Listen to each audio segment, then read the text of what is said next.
Broncos had their opportunity to get to the playoffs yesterday for the first time since winning Super Bowl 50 over the Carolina Panthers, and they did in a resounding 38-0 win over the Kansas City Chiefs junior varsity team. And look, there was a thought that maybe the Chiefs could give them a game. I kind of thought they would. Maybe Carson Wentz could give them a game. Right.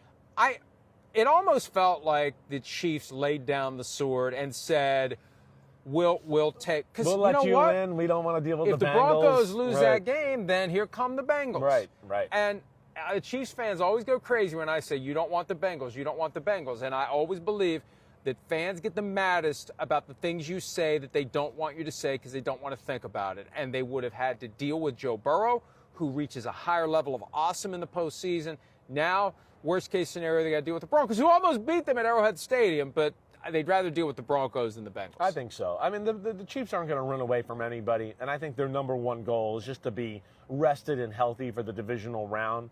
But in that way, and who they're playing, and oh yeah, we're playing third stringers and some backups and blah, blah, blah, and oh, Denver beats us, and now we don't have to deal with Joe Burrow, a team that's got playoff experience, has been to the Super Bowl, and is certainly not scared of Kansas City. Yeah, I get that. I thought Kansas City might, hang in there and keep it close, just because it is Carson Wentz and Andy Reid. I thought, we've seen him in games like this before, kind of still be aggressive and call some, risky plays to a degree. But, I mean, this is one where Denver came out and squashed them from the start, and that was it. Here's the other issue, too, especially since they didn't have any reason to win and it was backup players. They sat in their plane on the tarmac for more than 4 hours on Saturday trying to get to Denver. And as someone who sat for 4 hours in the gate area, I mean, it lingers with you.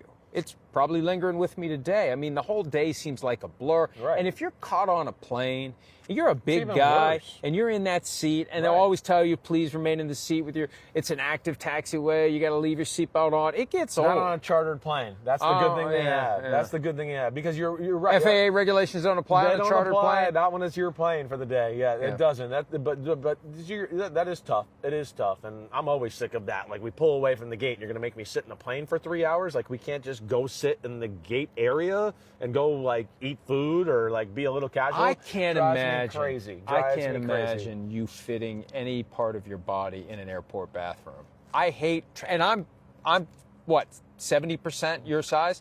I don't even, I hold it. I hold it on an airplane. That's an airplane. You're all messed up in that. I am, but that's okay. We've already established that. Let's move on. In an airplane bathroom. It's like, I mean, surely, I know it's economical so the plane can fly, but why even bother to have one if you can't fit in it? I have to squat and take a pee like this, okay? Just so you know, here's my peeing position in a plane, just so you know. And I worry about, like, if it hits clear air turbulence when you're in there, you're just I'm going to break my neck. Yeah. That's what I'm always like. I mean, definitely, if we hit a bump here, my neck's broken. If you're looking for me, I'm dead in the bathroom for it. But that's why I want to go to the hotel, so I don't have to follow that emergency. The Broncos get the 7th seed in the AFC, and they knock out the Bengals. And Zach Taylor was talking tough after they beat the Steelers on Saturday night. My first thought is, hey, dude, you were 4-8. I mean, you had your chances. Yeah, right. You had your chances, They did. and you start racking up those losses, and you narrow your window, and then you don't have a window anymore. It just doesn't happen. It's a shame. Yeah. They blew opportunities. Some of those close games you looked at the early in the year, or teams that they were asleep behind the wheel on, they blew those opportunities. They got screwed in that Cowboys game, too. They're playing quality football right now to where, they could make some moves in the AFC in the playoffs, but it's too little too late, and it's not going to happen. What I mean to say is the Cowboys got screwed in that game. They could have and should have lost that game.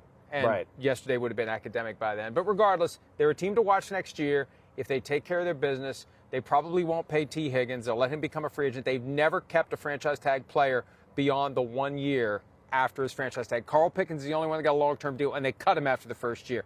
Every other franchise tag player they've had leaves after 1 year. Yeah, it's going to – I mean, you don't want to see Burrow and Jamar Chase and T. Higgins broken up, because we see what – the special that they can bring to the table on a week-to-week basis.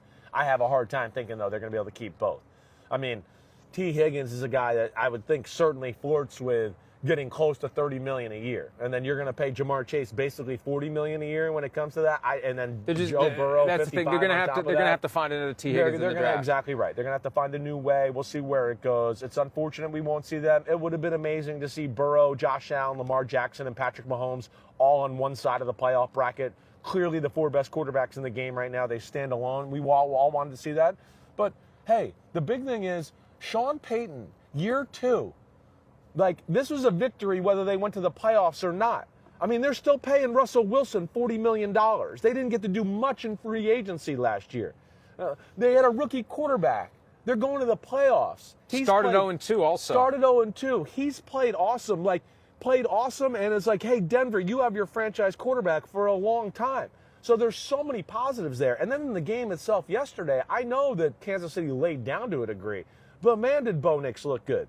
And they're going to go into the playoffs and go into Buffalo and go, hey, we're really playing well on the offensive side of the ball. Bo Nix is seeing the field well. We're making big plays in the pass game. We'll see.